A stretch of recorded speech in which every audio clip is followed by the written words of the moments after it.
Hello, fellow college students and Americans around the whole country and everyone in the entire world who manages to find this video.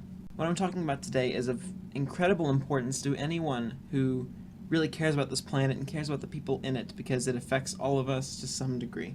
Poverty is only getting worse, and if we don't start taking some action and really some serious thought on this, and it's only going to continue to get worse and worse and worse as time goes by. So now is the time for us, the next generation, to be in the business world, to start taking some big, serious looks at this issue.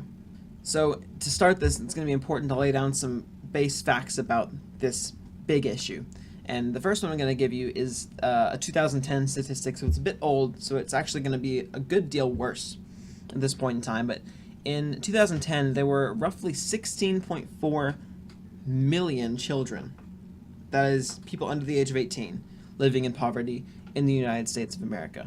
16.4 million, that's a lot. 1 in 6 Americans are living in poverty today. Almost 50% of public school students now come from low-income homes. 1.2 million American students that attend public schools are homeless. The people in our country receiving welfare benefits is greater than the number of people in our country that are full-time employees. 1 in 5 households is on food stamps. In fact, the number of Americans on food stamps is greater than the entire population of the country of Spain. There are roughly 3 million children living on $2 a day in America. One more fact, about 37 million Americans are now being served by food pantries and soup kitchens around the country. These facts are meant to highlight to you, the watcher of this video, that there's a serious problem going on here. And that problem is that poverty is just exploding. It's getting worse and worse, and action needs to be taken to fix this issue. And this monetary poverty is only one side of the story.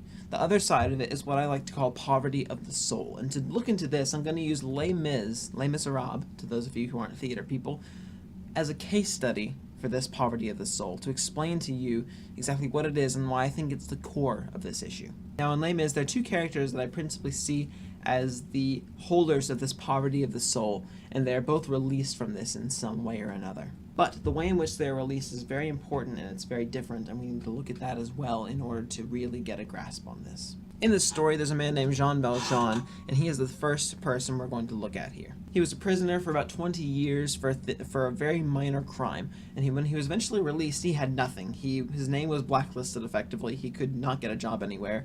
He couldn't get food because he had no money. He was on probation, and his life basically was just in the gutter. However, what turned him around, what turned his life around, because keep in mind, this poverty of the soul was affecting him more greatly than you can imagine. He had no one to talk to. He had no one to care for him. He had nowhere to go. He had nowhere to stay, nothing to eat. He had nothing at all. He was monetarily in poverty, and his soul was in poverty as well. And what turned his entire perspective on life around was when a bishop gave him money effectively, but more importantly gave him a second chance at life. He gave him friendship. He gave him trust. He gave trust to a man who was untrustworthy in the situation. This bishop extended the hand of friendship, and that's the tool that Jean Valjean needed to rise out of his situation, and that was the catalyst for his change. And after that, he turned his life around, assumed a new identity even, and became a very wealthy, affluent man. Of course, this is a story, and it's not necessarily to be taken as fact, but what an incredible picture of what it takes to really change someone's perspective on life around. Just an act of kindness, an act of friendship and trust, and it can really make a difference in someone's life and take away their poverty of the soul. That was the first one. The second one is a woman named Fantine, and she was doing pretty well. She had a decent job, but she was kicked out of her job for things she didn't actually do, and eventually had to resort to being a prostitute in order to pay for some things for her daughter, who was in the care of someone else. So here we see a woman who's separated from her life, her love, her daughter, and she has no job. She's forced to be a prostitute, and her soul is just hurting. She's very impoverished in her soul, and in monetary value as well. And Fantine was also able to escape her poverty of the soul, but unfortunately it was in death that she did so.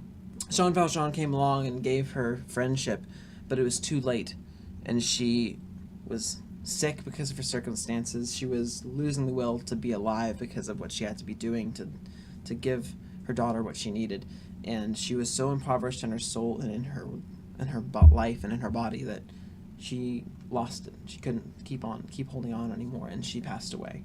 These two examples tell us something important, that you can take someone out of the situation by your actions, but you can't wait. It has to happen soon, or it's going to continue to go downhill, and you can't stop it after a certain point.